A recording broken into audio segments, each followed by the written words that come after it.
So I had 2 knee surgeries myself when I was young. The first one I injured during basketball, and the second one during taekwondo.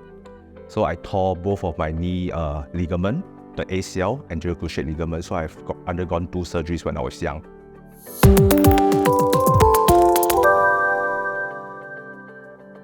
I'm Dr. Han Fucai. I'm an orthopedic surgeon based in Mount Elizabeth, Novena, Singapore. So I specialize in sports surgery, joint preservation, as well as joint replacement surgery of the knee, hip, shoulder, and elbow joints. So I see athletes with shoulder, elbow, hip, knee, and ankle injuries on a daily basis. So I think with the emphasis in sports and recreational sports in Singapore as well as throughout the world, there's been a rise in the numbers of athletes sustaining sports injuries, especially in Singapore. So I do see an increasing number of sports injuries in my practice.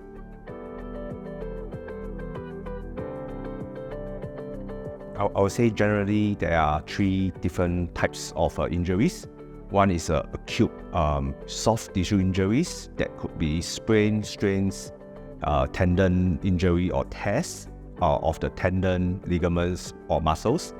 The second type is higher velocity, higher impact bone injury such as fractures or joint injury like a dislocation. The last type is a repetitive injury from overuse such as a runner's knee, jumper's knee that involves the tendon or ligament.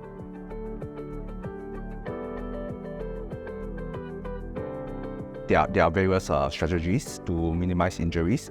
First is there need to be proper warm-up and cooling down and sufficient rest as well as adequate recovery period before each activity. Also, athletes should have proper footwear as well as protective gear when they engage in their sports such as running or martial arts.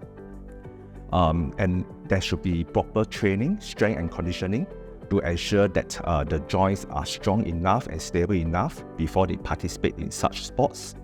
And also the coach and sports trainers play a role.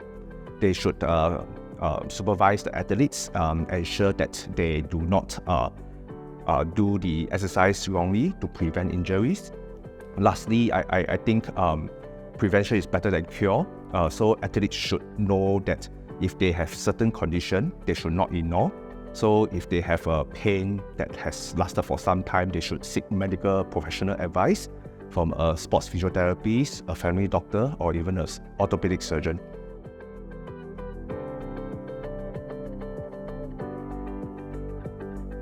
The most common condition includes knee as well as shoulder injuries. For knee, it will be injuries to the meniscus, ligament, or the cartilage.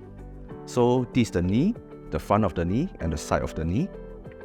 The meniscus is a shock absorber in the knee joint itself.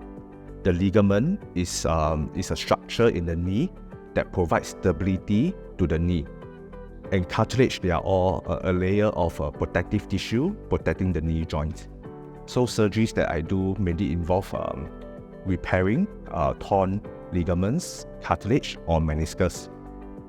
As for shoulder joints, the most common surgery would involve a rotator cuff tendon or muscle, as well as labrum surgery.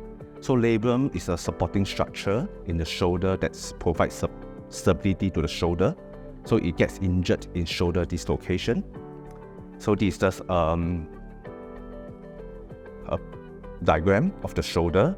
This is the rotator cuff muscles and tendons, and the labrum is a deep structure inside that provides stability to the shoulder.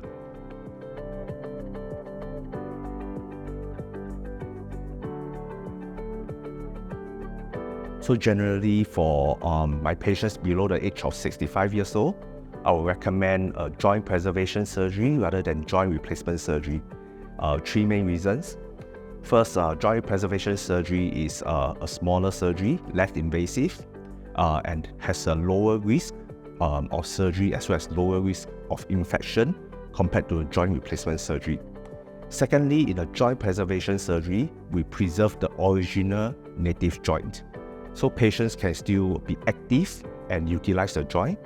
and they can still perform a lot of unrestricted activities. Whereas in a replaced joint, there will be difficulty engaging in all the sports because of fear of loosening of the implants and the prostheses. There's also difficulties like squatting as well as reaching for the back in a replaced knee and replaced shoulder. Lastly, in a replaced joint, the longevity of the prosthesis usually lasts about 15 years or more.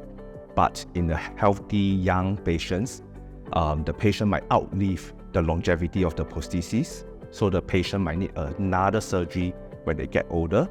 And the second surgery will be a more invasive, larger surgery, and also is associated with poor outcomes. So I will try to preserve the joint as much as possible in patients.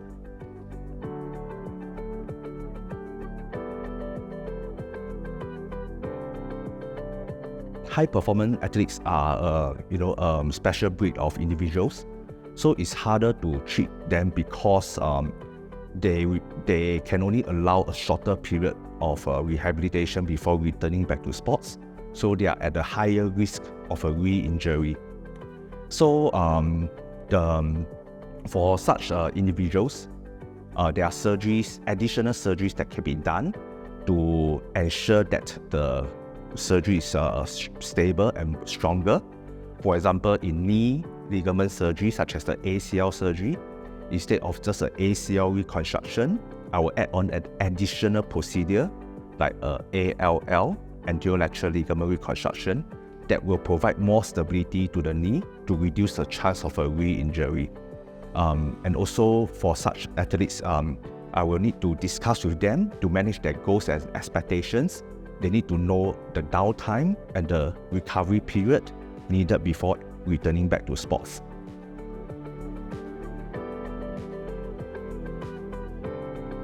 So I had 2 knee surgeries myself when I was young. The first one I injured during basketball, and the second one during taekwondo. So I tore both of my knee ligament, the ACL, anterior cruciate ligament. So I've undergone 2 surgeries when I was young. So I think because of the injury, because of the experience that I had, I began to develop an interest in orthopedics, especially sports surgery. So with that, I have a goal in mind to pursue this career and also to pursue this subspecialty, which I'm glad eventually I managed to get the goal that I want. Yeah.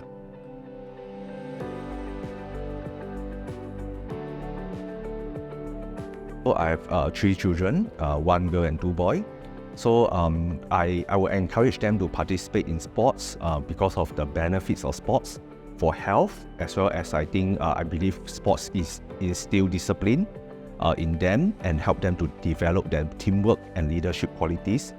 So in fact, my children are all engaging in sports such as martial arts, fencing, racket sports, and swimming. And also, I think the second question is what advice will I give them?